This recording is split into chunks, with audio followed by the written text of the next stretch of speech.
যুক্তরাষ্ট্রের ভেতর থেকেই এবার ইরানের পক্ষে উঠল জোরালো কণ্ঠ, আর সেই কণ্ঠ এসেছে নিউ ইয়র্ক সিটির মেয়র জোহরান মামদানির কাছ থেকে।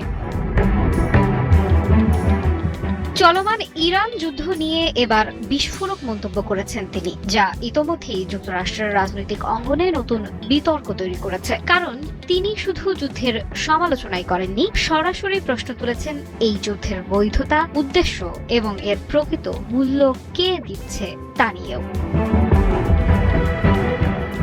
সামাজিক যোগাযোগ মাধ্যম এক্সে দেয়া এক পোস্টে জোহরান মামদানি বলেন, ৩ মাস আগে এমন একটি যুদ্ধ শুরু হয়েছিল যার জন্য কেউ ভোট দেয়নি। তার দাবি, এই যুদ্ধের সিদ্ধান্ত নিয়েছে কিছু ক্ষমতাধর মানুষ, কিন্তু এর মূল্য দিতে হচ্ছে সাধারণ নাগরিকদের।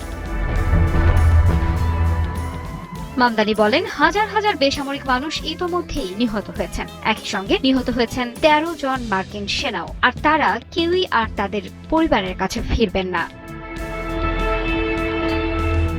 এখানেই থামেননি নিউ ইয়র্কের এই মেয়র। তিনি সরাসরি অভিযোগ করেন, কংগ্রেসের অনুমোদন ছাড়াই এই যুদ্ধ শুরু করা হয়েছে। তিনি আরো বলেন, যুদ্ধের প্রভাব শুধু মধ্যপ্রাচ্যে সীমাবদ্ধ নেই, এর সরাসরি চাপ পড়ছে যুক্তরাষ্ট্রের সাধারণ মানুষের জীবনেও। মামদানির ভাষায়, আমেরিকানরা এখন পেট্রোল পাম্পে বাড়তি দাম দিচ্ছে, মুদি দোকানে প্রতিদিনের প্রয়োজনীয় পণ্যের দামও বেড়ে যাচ্ছে। অর্থাৎ হাজার মাইল দূরের যুদ্ধের বোঝা গিয়ে পড়ছে শ্রমজীবী মানুষের কাঁধে। তিনি বলেন, বিদেশে ঝরে যাওয়া প্রতিটি প্রাণ এবং দেশের শ্রমজীবী মানুষের পকেট থেকে বেড়ে যাওয়া প্রতিটি ডলার সবই এই বেপরোয়া সিদ্ধান্তের ফল।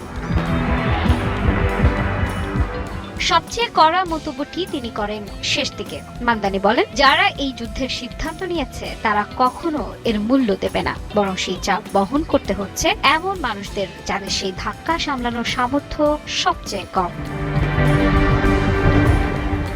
বিশ্লেষকেরা বলছেন, জোহরান মামদানির এই অবস্থান যুক্তরাষ্ট্রের ভেতরে বাড়তে থাকা যুদ্ধবিরতি মনোভাবের প্রতিফলন। বিশেষ করে তরুণ ভোটার, শ্রমজীবী জনগোষ্ঠী এবং প্রগতিশীল রাজনৈতিক গোষ্ঠীর মধ্যে এখন প্রশ্ন বাড়ছে, যুদ্ধে যুক্তরাষ্ট্র আসলে কি অর্জন করছে। আরেকটি গুরুত্বপূর্ণ বিষয় হলো, মামদানি প্রথম দিন থেকেই এই যুদ্ধের বিরোধিতা করেছেন বলে দাবি করেছেন। তার ভাষায়, আমি তখনও এর বিরোধিতা করেছি, এখনো করি, এই যুদ্ধ বন্ধ করতেই হবে। এই বক্তব্যের পর সামাজিক যোগাযোগ মাধ্যমে ব্যাপক প্রতিক্রিয়া দেখা গেছে।